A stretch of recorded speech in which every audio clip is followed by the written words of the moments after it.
Right, Joe here. Welcome back to our brand new show that we asked you guys at home to name last week. And we had over 400 suggestions, including the Joe Show. Is that, why did we not call it that? Literally, that's an unbelievable name. Redhead Redemption, cheers Chris. And apparently 600 people who chose to like that. We also had Ginger Boy has a talk about the footy. And even Copper 90 is much better than you. Hang on, how's that got in? But our favourite was We Need to Talk. So congratulations to the first person who suggested that, which was technically Matthew Mills. But a load of other people did steal Matthew's idea, didn't they? So I'm looking at you, Jasmine Watson, and Eric Schultz, and about 200 others. Pathetic. But anyway, this week, we need to talk about Arsene Wenger and his backroom staff. To be fair, we've titled this around Arsene Wenger because we need the clicks, but it's more to do with his choice of backroom staff during his career at Arsenal. And I'm naming one name right now. Step forward, Jerry Payton, goalkeeping coach under Arsene Wenger for a whopping 15 years. Well, this week, he's been hammered by two ex-Arsenal goalkeepers in Wojciech Szczesny and Lucas Fabianski, who I think we can all agree have kind of improved since they left Arsenal, which is a bit worrying, isn't it? And this might be why. Uważaj, bo Hazard jak strzela rzuty karne, to próbuje strzelać w drugi róg niż ty się rzucisz. No i jest śmieszne, nie? Ale potem tak, wiesz, analizujesz i mówisz, ja to usłyszałem naprawdę. Not a clue what is going on here. I mean, I probably gave out better advice during the FD versus the FD match. Didn't get it on camera, but that did happen. I mean, look at that dressing room speech. Nothing but passion. He's come dressed fashionable. That's not what this level of football is all about. Seriously. You know what though? I feel like we've all been a bit too harsh. Maybe, maybe Jerry's video analysis sessions really cut to the point, using modern technology. Surely, Wojciech. Wideo jest taki filmik, ja wiem, 4-minutowy, 5-minutowy. No nie, może nie, ale mniej. Ale to jest parę bramek takich, których ja mogłem się zachować tak wyglądamy. Wiesz, nie wiem o co chodzi, no pokazuje błędy, nie? No i kończy się filmik, on mówi, see, you're not perfect.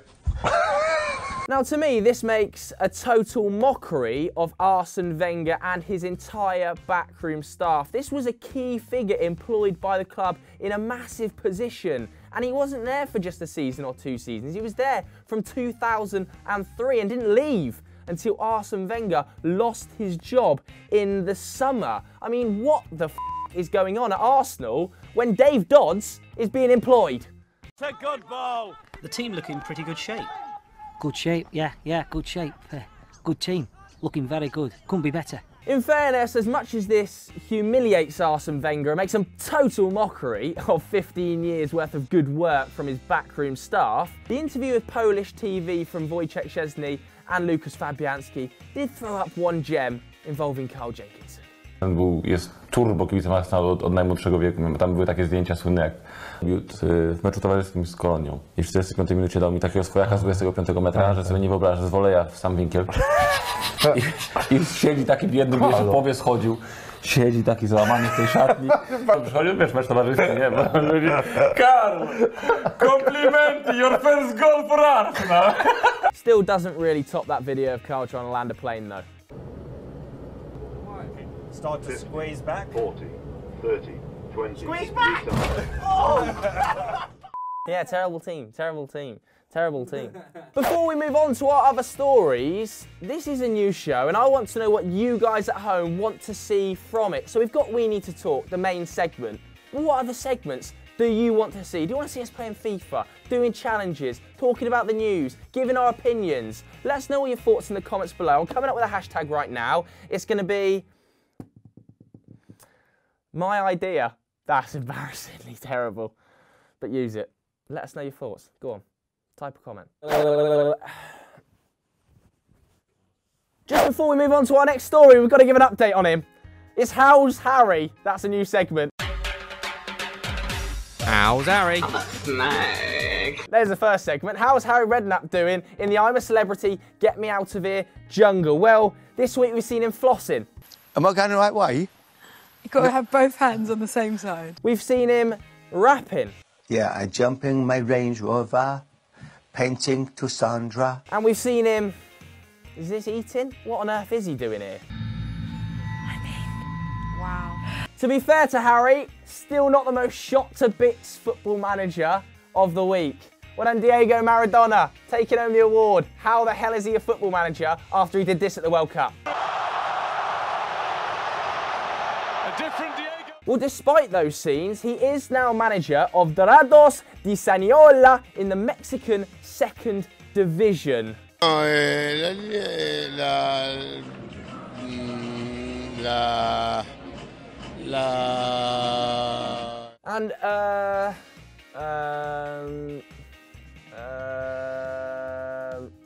that was a terrible bit, wasn't it? But yeah, he's still as loopy as ever. What a manager. Really punching above his weight there. Diego. Next up, it's Fight Club. Zach, what's the first rule of Fight Club? Don't talk about Fight Club.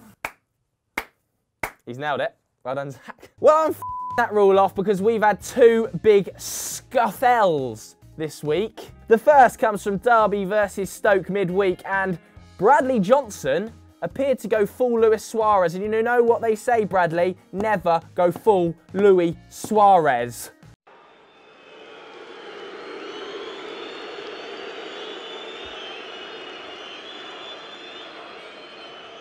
But that's child's play compared to one headline that caught my eye.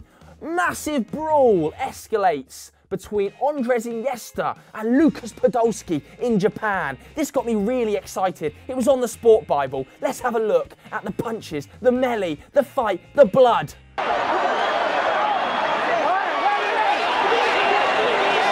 Oh wait, it was basically just a small scuffle when Andres Iniesta split it up. Cheers, Sport Bible. Why did I do that, the hands? We've also got to talk about the AEK Athens fans during their home match against Ajax midweek, because it was quite frankly disgraceful and disgusting. Before they lost 2-0, some of the AEK ultras managed to get into the sort of running track area, launching flares, fireworks and even petrol bombs at the Dutch supporters.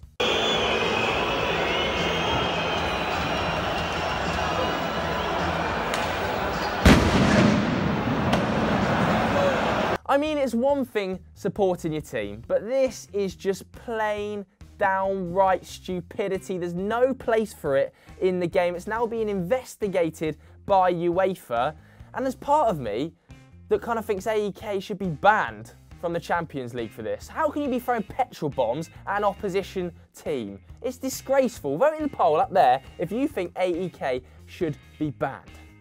Really embarrassing. But it's not the only time football supporters have made negative headlines over the last month. Let's not forget the Copa Libertadores, where River Plate fans attacked that Boca Juniors team bus. That was quite stupid, quite appalling, wasn't it? Boca players got all cut up and the final was postponed. Well, it's now been postponed twice, and it's been so badly postponed that they're not holding it in Argentina, and they're rumoured to be holding it in Spain at the Bernabeu. What the hell is going on? The Copa Libertadores is a South American competition. The supporters have caused such a negative impact on this game, they're actually going to hold it 600 miles away. I've completely made that figure up. Could be 6,000 miles away. If you've got some geographical numbers, let me know in the comments below. But I'm going to say 600 miles away. Well, it's now been moved to the Bernabeu out in Spain, and I'm sort of buzzing. You know, Football Daily might actually get there. We were never getting the budget to fly to Argentina, but you know, Spain, we've got every chance of going there. Well, I mean, I haven't, but I guess Adam Templeman has. Let's not forget that trip to Ibiza, ads. Who do you think is going to win the Premier League this season? I think Chelsea personally. I'm a massive Chelsea fan. I think Arsenal. No, Arsenal. Chelsea. No, they're not. Why are they not? They got Hazard, who's the best. Hazard's going to go to Real Madrid. Yeah, we'll do an Instagram story. Haven't really got any other stories this week, so rather than just dragging it on, we'll end it there. But do not forget to submit ideas below for what you want this show to become, because I'm kind of out of ideas, and any help would be massively appreciated. Also, make sure you vote in the poll. Check out all of our other great content that came out eventually. Thanks very much for watching. We Need to Talk. Nice one, Michael, for submitting the name. Sayonara.